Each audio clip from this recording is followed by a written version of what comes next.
Shalom, ibu-ibu yang dikasihi Tuhan, para wanita Kristus yang berbahagia. Kita hari ini bertemu dalam rangka HUT Komisi Wanita yang ke-34. Dan tema yang diangkat adalah hati yang dipulihkan. Nah, tentu saja kita bisa bertanya-tanya, ulang tahun kok temanya hati yang dipulihkan? Kok tidak sesuatu tema yang lebih bernada ceria, misalnya bersyukurlah, pujilah Tuhan, bermazmurlah gitu ya. Nah, sengaja tema ini dipilih di dalam artian saya tentunya berharap, kami berharap agar setiap wanita yang ikut serta dalam ulang tahun komisi kita yang ke-34 ini sudah mengalami yang namanya pemulihan hati. Sehingga kehidupan yang dibangun adalah kehidupan yang bersyukur dan memuji memuliakan Tuhan. Izinkan saya mengajak kita berdoa sebelum kita akan merenungkan sedikit saja firman Tuhan. Dan kalau ibu-ibu melihat di depan saya, kita juga akan memasak makanan yang sangat sederhana, walaupun namanya tidak sederhana karena berasal dari Thailand ya. Jadi masakan ini adalah sebuah masakan yang saya akan ajak kita untuk melihat. Mungkin kita sudah pernah melakukan, anggap saja ini menjadi sebuah reminder kembali. Oh iya, saya mau masak itu lagi. Namun sebelumnya mari kita berdoa. Bapa, kami akan bersama merenungkan firman dan memasak ya Tuhan. Kami rindu kedua acara ini menjadi berkat tersendiri bagi kami. Hati yang bersyukur kami hantar di hadapan Tuhan karena kami bisa merayakan HUT Komisi Wanita kami yang ke-34 pada tahun ini. Terima kasih Tuhan, Kau berkati waktu ini, dalam nama Tuhan Yesus kami sudah berdoa. Amin. Ibu-ibu yang dikasihi Tuhan, Roma 3 ayat 23 mengatakan bahwa semua manusia telah berbuat dosa dan telah kehilangan kemuliaan Allah. Artinya dalam diri seorang manusia, rasa kecewa, rasa marah, rasa benci ya, itu pernah ada. Gak ada kita bilang, oh enggak loh, dia sosok yang tidak pernah marah, tidak pernah benci, tidak pernah kecewa. Enggak mungkin ya. Keberdosaan manusia membuat perasaan negatif itu pasti ada. Ketika menghadapi masalah, manusia itu bisa kecewa, bisa putus asa, bisa marah dan sebagainya. Walaupun kita harus akui setiap orang berbeda karakter, berbeda sifat. Artinya kalau ada seseorang yang ketimpa batu, ada yang mungkin langsung mengambil batu itu dan melempar ke arah yang menurut dia batu itu datang. Kemarahan. Ada orang yang ketika dia ketimpa batu, dia langsung memegang kepalanya yang kena batu, lalu dia menangis, aduh, gitu ya, langsung menangis. Atau ada yang kenalan, dia bukan cuma menangis, dia mengumpat, dia memaki dan sebagainya. Atau ada yang ketika ketimpa batu, dia hanya melihat batu itu yang jatuh, lalu dia berjalan pergi sambil dia berpikir siapa ya iseng, gitu ya. Jadi reaksi itu boleh bermacam-macam. Tapi ada waktu kemudian ada hal masalah yang lain. Orang yang tadinya mungkin hanya berkata, siapa ya yang lempar batu itu? Mungkin dia juga akan mengalami kekecewaan di satu atau di masalah yang lain yang menyinggung dirinya. Artinya saya mau mengatakan melalui bagian ini bahwa manusia itu adalah manusia yang rapuh, yang punya rasa sakit, yang memiliki luka di hati ya, yang memiliki kemarahan, yang memiliki kekecewaan. Dan itu sesuatu yang memang kita harus akui tidak bisa kita hindarkan ya. Namun ketika kemarahan, ketika kekecewaan itu kita biarkan itu bersama dengan kita tidak mau memulihkan bersama dengan Tuhan, maka pasti seperti luka yang mungkin tadinya hanya satu iris, karena dibiarkan, tidak dirawat, tidak diobati, tidak dibersihkan, kita tahu yang terjadi adalah luka itu akan kemudian menimbulkan infeksi, lalu ada nanah. Nah, dan berakibat kalau orang-orang yang memiliki penyakit diabetes, maka kakinya bisa diamputasi dan sebagainya. Artinya kita memahami kalau luka yang fisik yang kelihatan tidak kita rawat itu berbahaya sekali, sangat berbahaya, berinfeksi dan mungkin bisa merenggut nyawa. Apalagi kalau zaman dulu kita tahu yang namanya tetanus begitu merebak gitu ya. Nah, seperti halnya luka hati kita. Ketika kita membiarkan luka hati kita itu begitu saja, kita tidak mau datang kepada Tuhan, kita tidak minta Tuhan bantu kita menghadapi luka hati itu, menyelesaikan luka hati itu, maka kita akan mengalami apa? pembobrokan dalam luka atau dalam hati kita. Yaitu seperti luka fisik tadi yang saya katakan. Jadi hati kita menjadi hati yang mulai infeksi, mulai bernanah, yaitu istilah yang saya boleh pakai, mungkin kita langsung bisa mempunyai sebuah gambaran. Lalu kalau kita tidak merawat dan kita punya penyakit yang lain lagi selain kemarahan, mungkin ada juga dendam, ada juga apa, itu seperti diabetes yang ada dalam diri orang itu, lalu kemudian harus diamputasi. Artinya hati kita terpotong bukan harafiah terpotong, tapi hati kita menjadi hati yang kemudian jauh dari Tuhan, hati yang terlepas dari kasih karunia Tuhan, terpotong gitu ya. Nah, para wanita Kristus yang dikasih Tuhan, pada hari ini saya mengajak kita melihat sosok yang bernama Esau. Saya mungkin pernah menyampaikan hal ini dari Kejadian 33 ayat 1 hingga ayatnya yang ke-10. Di situ dikatakan ketika itu Yakub berhadapan dengan Esau dan pasukannya ya. Yakub begitu takut ya, karena Esau dikatakan datang, kakaknya itu datang dengan 400 orang. Lalu dia menempatkan budak-budak perempuan, anak-anaknya di depan ya, sampai dia yang paling belakang sekali, dikatakan begitu.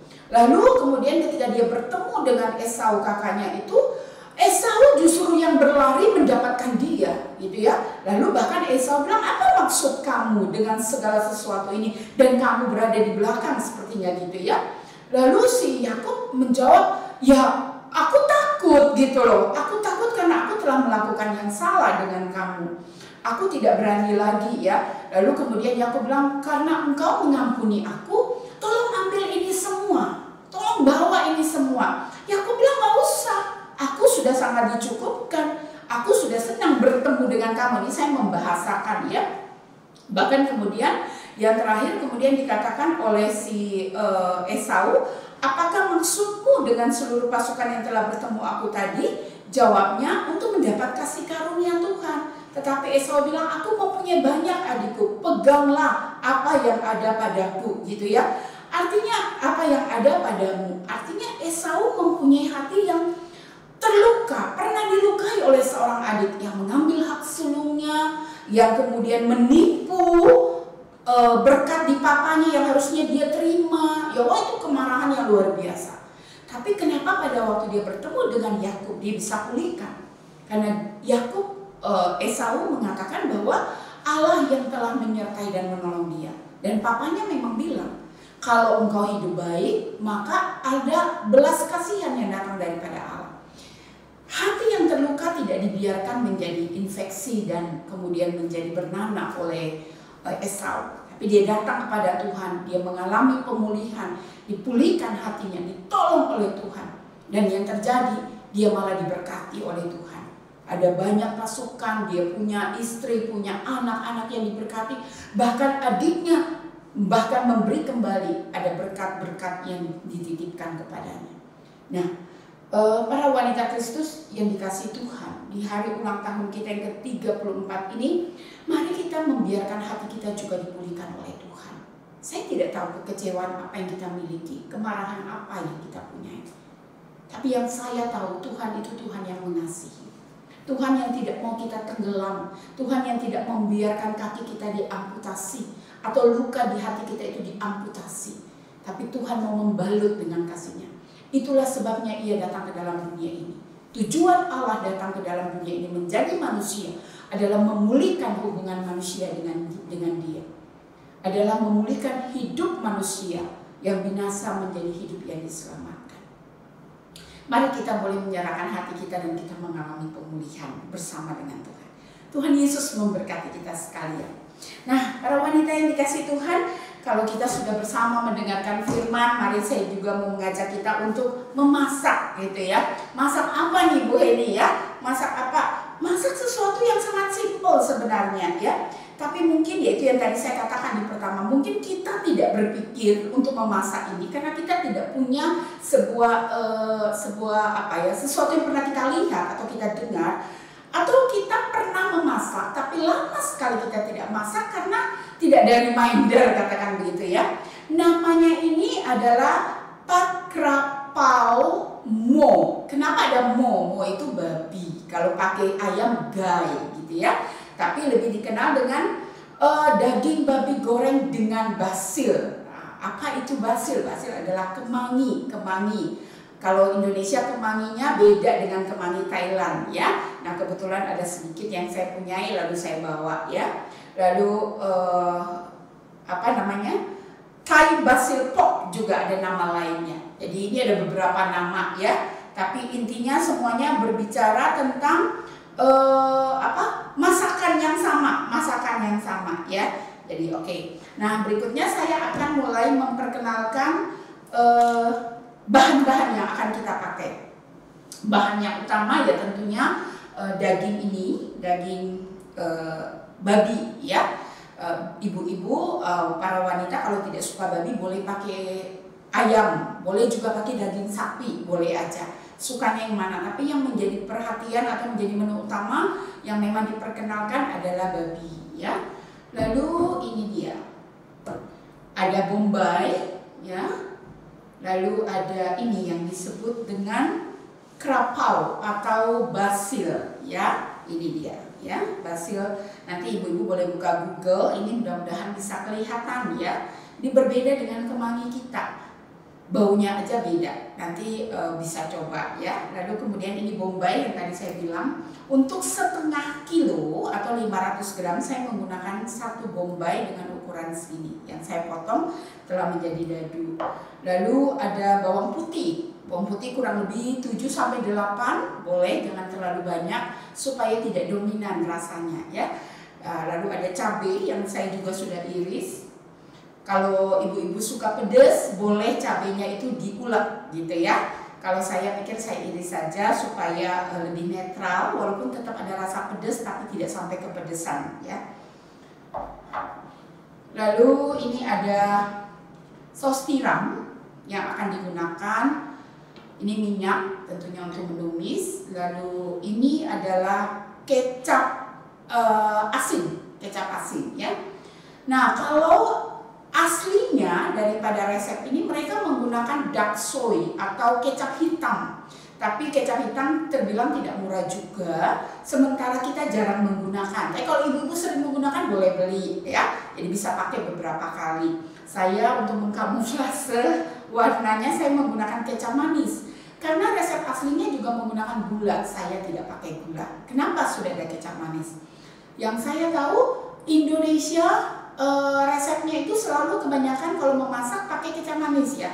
Kalau di luar sana memang mereka tidak menggunakan kecap manis, mereka lebih sering menggunakan gula ya. Dan untuk warna mereka pakai dark soy itu atau kecap hitam. Dan yang terakhir ya adalah kecap ikan namanya ya. Kita Indonesia punya, kalau ibu-ibu mau beli yang merek Indonesia ada, yang merek Thailand tidak terlalu mahal. Nah ini bisa dipakai. Kalau kecap ikan kita bisa pakai untuk berbagai masakan juga enak ya. Nah ibu-ibu, ini adalah bahan-bahan yang digunakan, sangat simple. Saya tidak rajang lagi, saya sudah ready-kan, tinggal kita campur ya. Nah yang terakhir saya mau nyampaikan, kita juga nanti akan menggunakan ini. Ini merupakan telur mata sapi yang memang disarankan untuk dimakan bersama dengan pak krapau itu tadi ya. Nah kita akan mulai memasak. Saya pakai dulu ini ya. Kita akan memasak sangat simpel. Ketika saya mencoba untuk membuat makanan ini, saya kaget juga ya, dalam waktu sekian menit itu udah selesai gitu ya. Jadi tidak perlu tunggu acara lama gitu ya, sudah selesai dibuat. Jadi kalau untuk sarapan anak bawa ke sekolah ini simpel, tinggal, tapi malam-malam harus disiapin juga ya, daging dicincang terlebih dahulu dan sebagainya.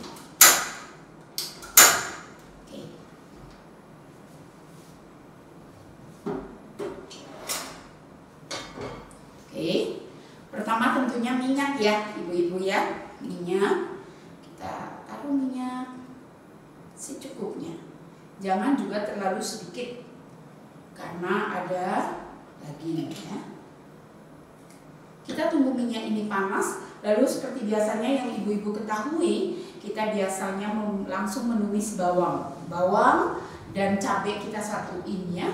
Ini bawang putih ya, kurang lebih 7-8 atau sesuai selera, tapi tidak boleh terlalu banyak Sekali lagi, supaya tidak sampai rasa garlic yang dominan. Justru nantinya harusnya basil Thailand yang lebih dominan ya. Minyak sudah panas, saya taruh ya.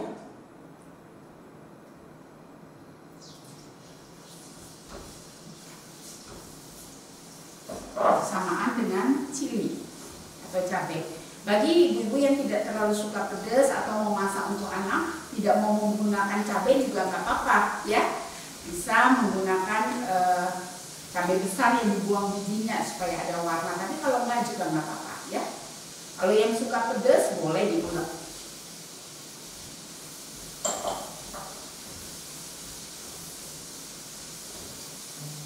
Nah, kalau ibu-ibu ada di sini di samping saya, aromanya sudah mulai kelihatan, tercium ya, sudah mulai tercium. Lalu kita taruh bawang bombay. Sangat simpel dan mudah sekali didapat di mana-mana bahannya, tidak perlu khawatir ya, dan murah, tidak terlalu mahal ya. Tentunya yang mahal itu dagingnya aja ya.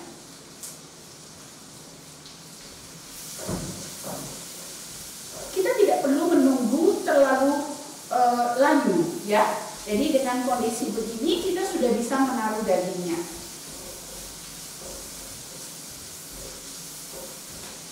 Saya taruh dagingnya ya, 500 gram. Ini kita akan aduk terus.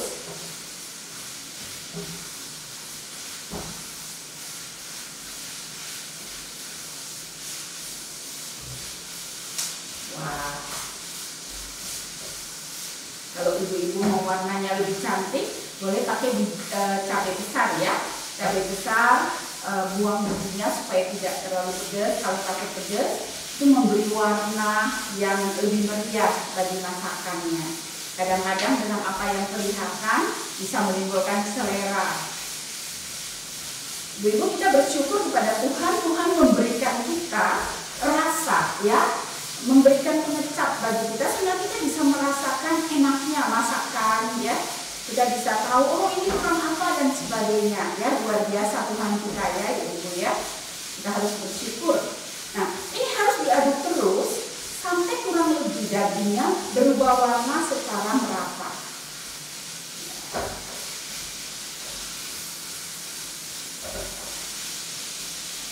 Jadi boleh digini-ginikan juga. Wah, Bu, ini repot loh. Kalau daging harus dicincang. Sekarang kalau kita beli ke pasar sebenarnya ada ya. Mereka bisa langsung melayani atau menggunakan chopper. Jadi nggak harus selalu dicincang sampai terlalu kecil ya. Daging babi sangat mudah juga ayamnya. Yang biasanya ada sedikit keras itu sapi. Oke, ini kita sudah lihat sudah merata. Ya, sekarang kita mulai menaruh kecap-kecapnya. Yang pertama adalah saus tiram ya. Nah, untuk saus tiram saya menggunakan 2 sampai 2,5 sendok ya. Begitu ya. 1 sendok, 2 sendok setengahnya ya. Saya taruh semua. Jadi bahan ini atau masakan ini tidak menggunakan garam ya. Semua menggunakan kecap. Ini kecap sama kurang lebih 1, 2, 3 ya.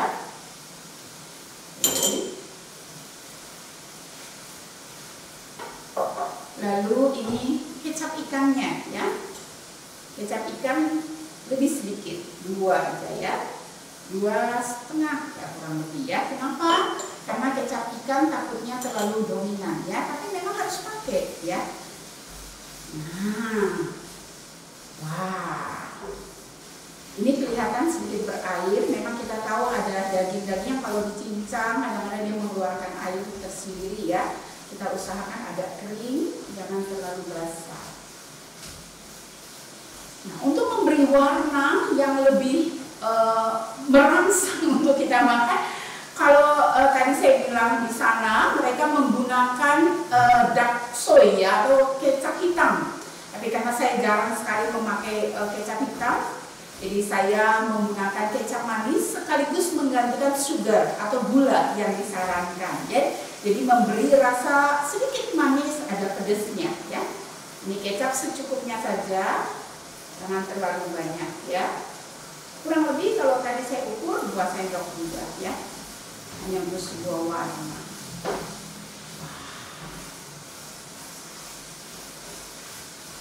Saya di rumah telah mencoba beberapa kali resep ini. Pertama menggunakan pork atau daging babi.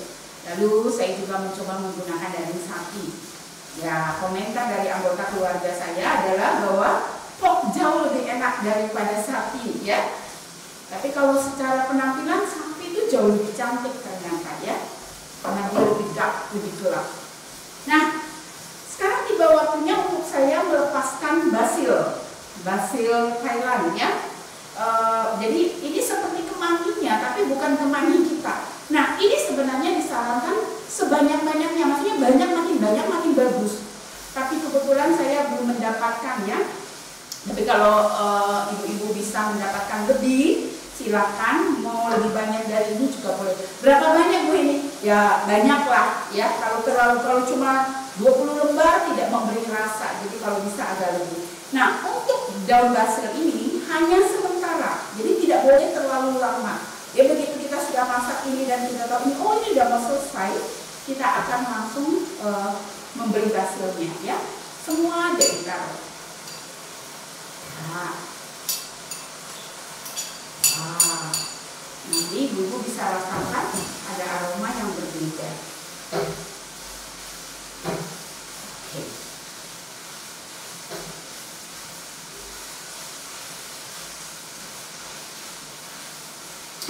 Kita selesai. Cepat ya.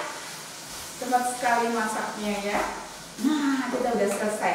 Ibu-ibu, saya akan mencoba menyajikan dengan 2 cara ya. Cara yang pertama, kita bisa membuat 2 sisi. Satu sisi nasi, satu sisi dagingnya ya. Saya taruh di sana.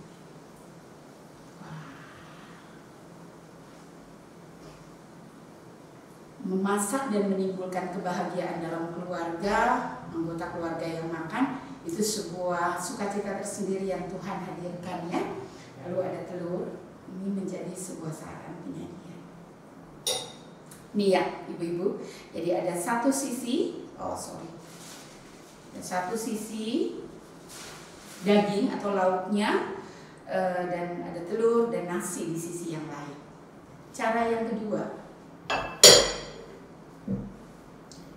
kita pakai mangkok atau bowl ya, nasi di bawahnya, lalu di atasnya kita menaburkan pak rauponya ini ya,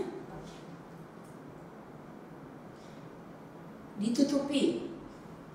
Zaman sekarang, zaman penampilan ya, wah, orang yang lihat langsung wah enak banget, taunya dalamnya ada nasi ya. Nah di atasnya kita taruh ini. Kalau anak-anak milenial suka telur yang setengah matang, boleh juga setengah matang ya. Ini yang sudah matang, nah kita taruh di atasnya. Kira-kira begini ya. Ini penampilan yang kedua. Oke. Nah, ibu-ibu yang dikasih Tuhan, ini adalah masakan yang sudah kita masak bersama dalam tempo yang sangat cepat ya. Saya berharap setiap kita boleh hatinya dipenuhi sukacita ketika kita bersama menikmati makanan yang kita buat, dan anggota keluarga kita juga bisa menikmatinya. Ya, kiranya Tuhan memberkati kita sekalian selamat mencoba, selamat memasak, selamat ulang tahun buat komisi kita, Komisi Wanita yang ke-34. Tuhan Yesus memberkati kita sekalian.